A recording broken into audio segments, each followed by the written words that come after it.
So, BFA has been going on for quite a while now, and with BlizzCon on the horizon, everybody is focused on what the new big thing will be. But I think it's also good to look back and appreciate what we've had so far, and today I want to talk about the story of BFA, the highs and the lows, analyze them with a critical eye to see what was good and worked, and what was bad and should be improved. The G'huun plotline itself is interesting. It's well set up as a looming issue within the Zanilari Islands, what with all the crazed blood trolls that keep shouting at you how great their blood god is, while they're gouging at your intestines, like some form of militant Jehovah's Witnesses. The story builds up and ultimately leads to the Uldir Raid, which is a Titan facility, and everybody loses their shit when things are related to Titans or old gods. So there it is. But where this all falls flat for me is at the end of the climactic questline, where in the climactic cinematic, Mithrax climactically and excitingly blows up the last seal that holds G'huun imprisoned, a seal so big that an entire civilization was built around it, so pretty epic, right? Well, after this is all said and done, the giant monster climactically and excitingly fucks right off, back to his prison mates where they all wait to be killed one by one. This is kind of an issue of how MMOs are structured, but couldn't we have at least slapped the big fucker in the face before he left? There's also the possibility to make an open world event revolving around the Blood Plague, which could have made things more interesting if well structured. But this is one of the major issues that Blizzard are facing with modern WoW. It's that they completely segment all forms of content in the interest of avoiding any form of inconvenience, and I hope they take some steps to move away from this boring formula. At least a little bit. Add some pepper to complement all of that salt. This was initially going to be part of my top 5 bottoms, because ever since the launch of BFA I felt this cinematic was once again too formulaic and predictable. Both the Alliance and the Horde need to be represented equally heroic and brave and mighty and other cool sounding words. So the Horde gets pushed back, Sylvanas does something heroic and cool, inspires the Horde, and they start pushing back. Now the Alliance is being pushed back, Anduin does something heroic and cool, inspires the troops, and everybody heroically and mightily jumps at each other's throats. But what tipped the scales for me is something else. Remember how the internet was going on about how Sylvanas was grinning at the end of the cinematic out of respect for the Alliance, and how everybody actually just loves each other, and that the conflict is stupid and Blizzard should kill themselves because the story makes no sense? Well, hindsight now provided, with the latest cinematics, we now know that the conflict is in Sylvanas' interest. She is depending on the fact that everybody around her is willing to heroically and bravely and mightily etc. throw their lives away. Be it in the name of honor, the light, ponies, it doesn't matter. She's only interested in feeding as many souls as possible to the hungry in darkness. She is grinning because everybody is playing into her scheme, and that added a bit of nuance to the whole thing for me, and that's why it's at number 5.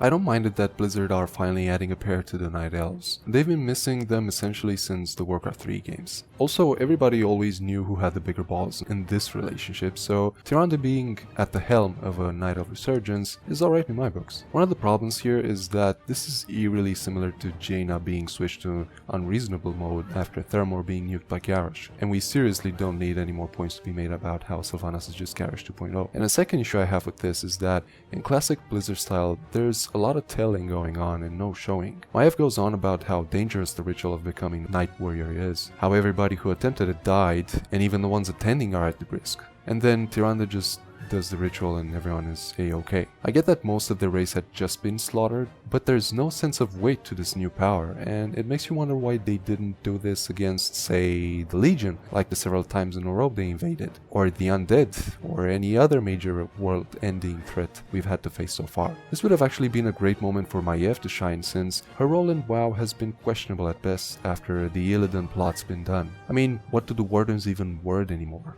Nightclubs in Goldshire? Her entire arc from her introduction in Warcraft is just one flat line that spells vengeance in a dark and gravelly voice. So she would have been the most entitled character to pursue becoming the aspect of vengeance, and could have pleaded for Tyrande to join her. She would have ultimately failed and died, but it would have completed her arc in a compelling manner, and it would have also sold the idea that Elune really abandoned the elves, and made it look like an all-time high crisis. So yeah, overall nice ideas with the Night Warrior, but kinda poorly executed. Not much to say here, since this isn't really much of a plot. Turns out Vol'jin was tricked into picking Sylvanas as a war chief, and a small group of Horde leaders do some investigation, only to find themselves with more questions and no real answers. But I put it here because it feeds into the overall mystery quite neatly, what with the several aspects of death that analyze Vol'jin's newfound condition, and it's always nice to have lore presented in-game.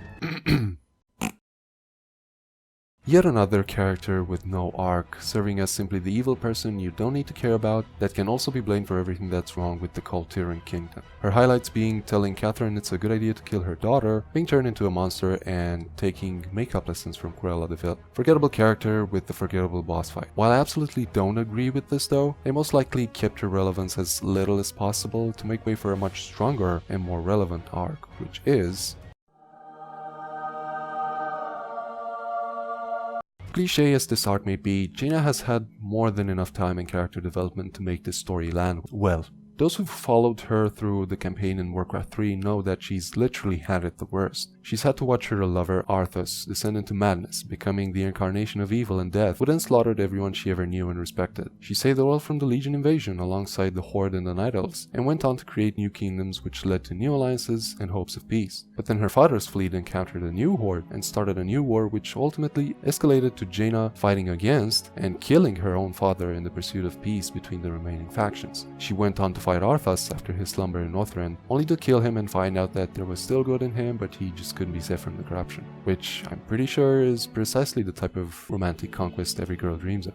Her entire new kingdom of Theramore got blown to bits by Garrosh with a powerful mana bomb, and could have died herself in the explosion if not for Ronin, leader of the Wizards of Dalaran, who saved her at the last second. And because he died, she became the leader in his place, and she decided to execute everyone in Dalaran, a sanctuary for all races, who was affiliated with the Horde, which, you know, always leads to happy endings. Point is, after the events with Arthas killing everyone, Jaina hasn't had any sort of guidance in her life. She's only done the best she could with whatever was available at the time, and that makes her an infinitely more compelling and relatable character than any of the other cast. Because of said lack of guidance and the fact that there's nobody she can clearly point for the blame, she ends up blaming herself for everything, and it's brilliantly portrayed in every cinematic she appears. We see how much all of the built-up guilt is affecting her, and when she's faced with execution at the hand of her own people, she doesn't even try to appeal because she has no idea on how the lives of others could be improved without removing her own.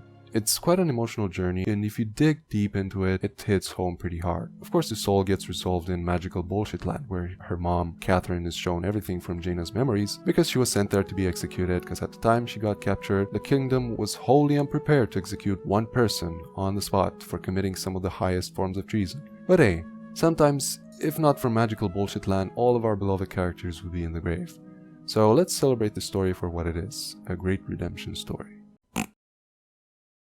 On a more light-hearted note, we have the comical relief characters in WoW. This might just be me, but I just hate these little fuckers and how Blizzard are using them in the story. Hey, remember how World of Warcraft is a medieval universe with magic and dragons and undead and magic and all of that other good stuff? Yeah? Awesome. So, how are we going to sort the war between the Zandalari and Kul Tiran fleets? Remotely detonated bombs. Yeah, that's the kind of story that will live throughout the ages, isn't it? Can't wait to see if maybe N'Zoth gets beaten by a bazooka to the face. Next expansion, Modern Warcraft Fair confirmed. Part of the problem is the fact that their only distinguishable feature is being able to fit in a really small box. I mean, a really small box.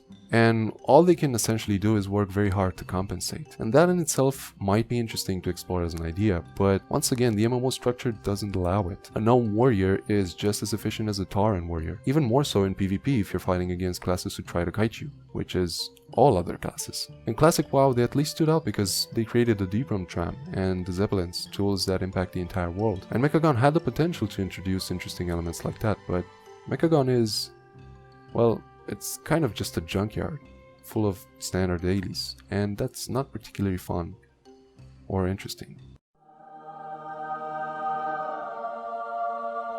On the subject of giving characters balls, Sylvanas has been given the largest and the hairiest pair, which is a terrifying thought in many ways. Her arc currently benefits from being murky and mysterious because it really feels like there's a 50-50 chance you're either following a brilliant strategist or just a crazy bitch, which is precisely the point of her arc. Of course, this also runs the high risk of the payoff at the end of it being the digested excrement of a far better story. But for now, I'm pretty much on board with the Sylvanas hype. And even disregarding the hype, this is just a good strategic move. She's playing to her advantage, not giving a shit about the living and their feelings, and also playing to her enemy's weakness, who are very much caring about the living and having their own feelings gratified. So this is my number 2 top WoW moment.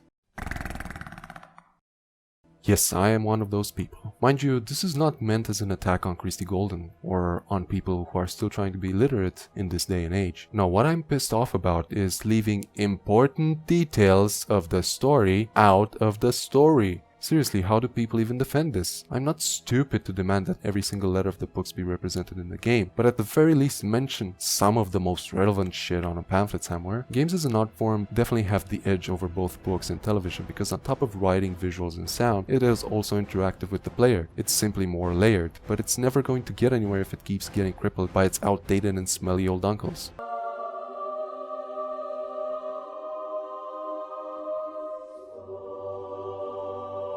Of course, this one is at the top, but not because Sylvanas kicked Saurfang's ass.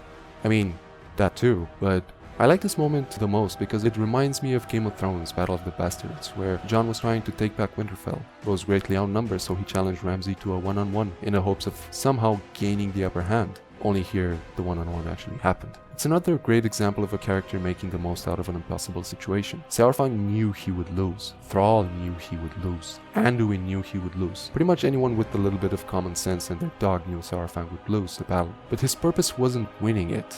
I mean, it was, but he was aware that that was technically impossible, so it wasn't his main goal. No, what Saurfang intended is to show Sylvanas' true feelings of everyone around her, because it was the only way to persuade her followers to, well, stop following her. He knew that he would lose the battle, but he did what he had to in order to win the war. Also earned his honorable death in the process, so mad respect. Also, did you guys notice the fucking amazing CGI? Seriously, at this point, Blizzard are living proof that we might be living in a simulation. Maybe this whole video is a simulation. Maybe I'll end this simulation right now.